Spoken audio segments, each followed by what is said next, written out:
ইতিহাসে আর কোনোদিন হয়েছে বলে আমার মনে হয় না। অথচ এই হত্যাযজ্ঞ চালানোর পরেও বিশ্বের মোড়ল দেশগুলো তাদের কোনো প্রতিবাদ নেই, কোনো প্রতিশ্রুতি নেই, তাদের কোনো যুদ্ধ বন্ধের কোনো চেষ্টা নেই।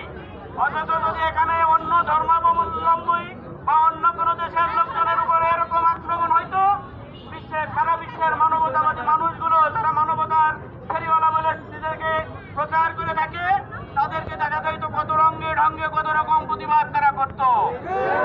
অথচ মুসলিম নিধনের যে হত্যাযজ্ঞ চলছে, সেই নিধনের প্রতিবাদে কোনো দেশের কোনো কথা নেই। এমনকি আমাদের দেশের ইন্টারিম গভর্নমেন্টের পক্ষ থেকেও সেরকম কোনো প্রতিবাদের আশা আমরা দেখি নাই। আমরা এই ইন্টারিম গভর্নমেন্টের প্রধান উপদেষ্টাকে আহ্বান জানাবো, আপনারা